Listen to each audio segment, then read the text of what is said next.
नमस्कार, एक बार फिर स्वागत है आपका रामा कंपोजिट क्लासेज में। जैसा कि पिछले वीडियो में हमने त्रिभुज के प्रकार के बारे में पढ़ा, इसके बाद त्रिभुजों के गुणों के बारे में पढ़ लिया। फिर हम लोग समकोण त्रिभुज पे आधारित पाइथागोरस प्रमेय के बारे में अध्ययन किया। पाइथागोरस प्रमेय की सहायता से समकोण त्रिभुज में किन्हीं दो भुजाओं के मालूम होने पर तीसरी भुजा को मालूम किया जा सकता है। अब हम त्रिभुज के क्षेत्रफल के बारे में चर्चा करेंगे। यानी त्रिभुज पढ़ रहे हैं तो त्रिभुज का क्षेत्रफल भी निकालने आना चाहिए। हम थोड़ी सी बेसिक चीज़ें आपको बता रहे हैं जो हमारे बोर्ड पे लिखा गया है। आप इसका स्क्रीनशॉट एक बार ले लीजिए। इसके बाद हम इसी फार्मूले का प्रयोग करके हम लोग त्रिभुज का क्षेत्रफल निकालेंगे। एक बार आप लोग स्क्रीनशॉट ले लीजिए।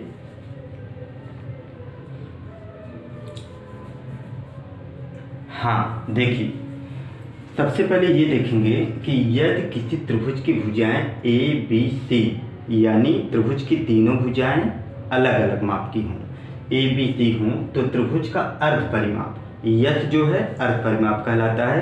त्रिभुज का अर्ध परिमाप यस बराबर ए प्लस बी प्लस सी अपान 2 यानी तीनों भुजाओं के योगफल का आधा, तीनों भुजाओं के योगफल का आधा जो है त्रिभुज का अर्ध परिमाप कहलाता है। तथा त्रिभुज का क्षेत्रफल होगा under root S minus A S minus B S minus C वर्ग इकाई। वर्ग इकाई क्या है? ये क्षेत्रफल का मात्रक है, वर्ग इकाई।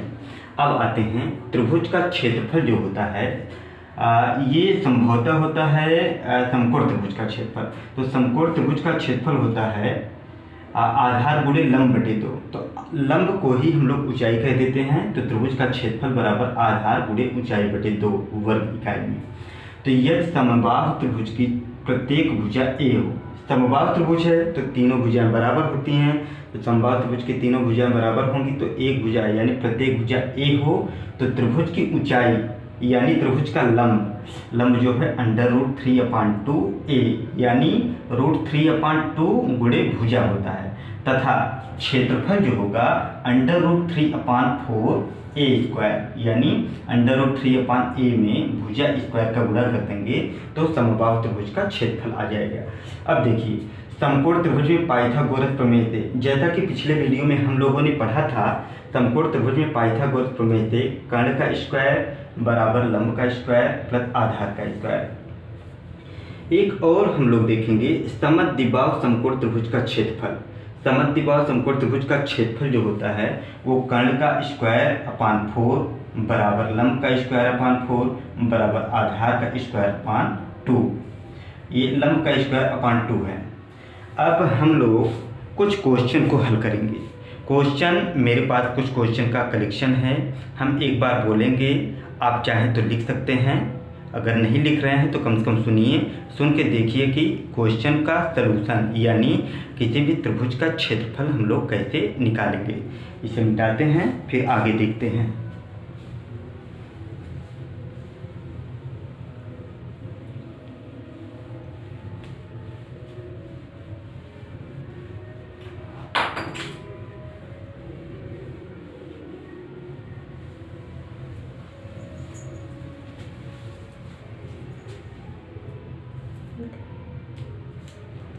अब क्वेश्चन है, किसी त्रिभुज की भुजाएं 15 सेमी 13 सेमी 14 सेमी हैं, क्षेत्रफल ज्ञात कीजिए।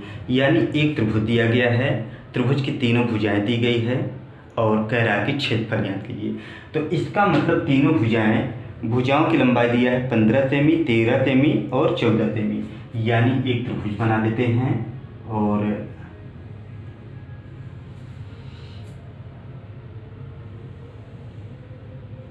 इसका नाम रख लेते हैं ए बी सी और इसकी लंबाई दिया है 15 सेमी। यानी ए के सामने की भुजा स्मॉल ए, इसको कहते हैं हम लोग 15 सेमी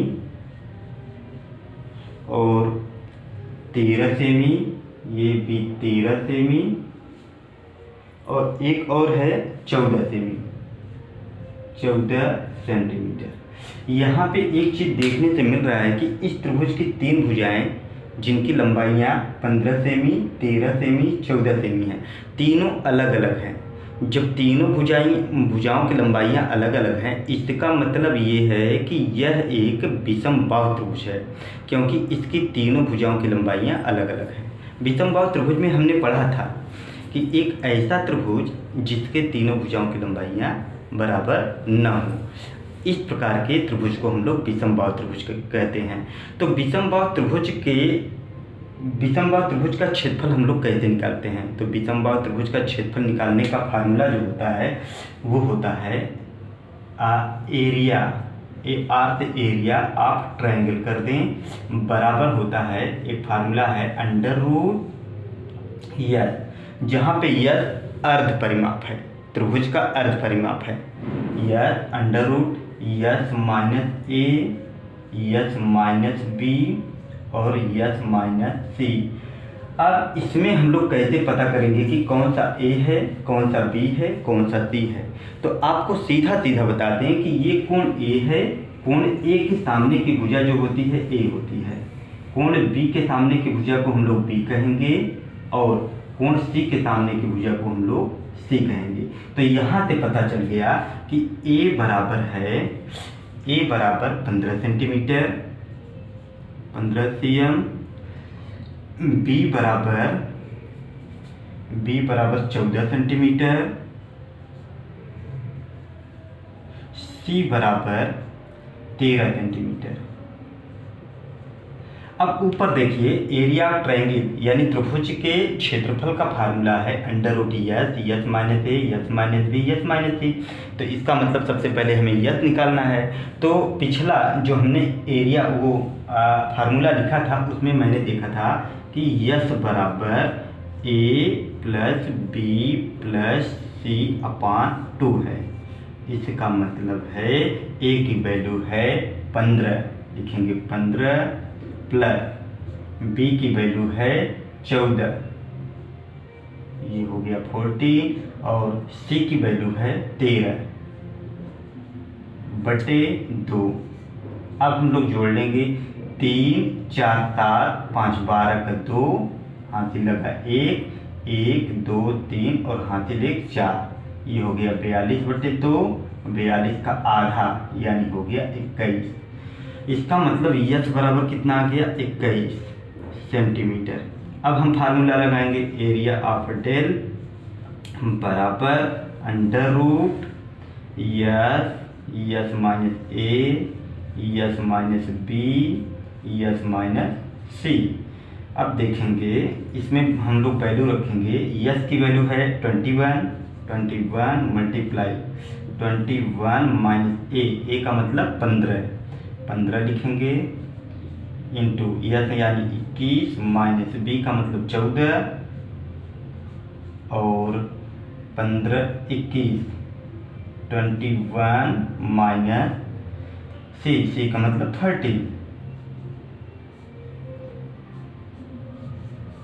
अब यहाँ देखेंगे ये हो गया 21 मल्टीप्लाई 21 में से 15 जाएगा तो 6 आएगा, 21 में से 14 जाएगा तो 7 आएगा, और 21 में से 13 जाएगा तो 13, 8, 21, 8, 3, 11, हाँ 13, 8, 21।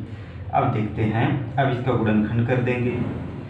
21 को लिखेंगे 3 × 7 गुणे 6 को लिखेंगे 3 × 2, 7 को 7 ही लिख देंगे, 8 को लिखेंगे 2 × 2। अब हम एक जगह यहीं करेक्ट कर लेते हैं। पहले 2 कितनी बार है? 1, 2, 3, 4, यानी 2 × 2 × 2 × 2 अब 3 लिखेंगे, 3 × 3 × 7 2 बार है, 7 × 7। अब हम बनाएंगे pair, 1 pair, 2 pair, 3 pair, 4 pair.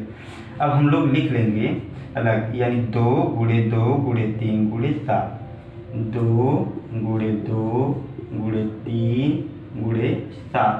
अब देखिए 2 दूनी 4, 4 × 12 और 12 × 84, यानी आगे 84 वर्ग सेमी।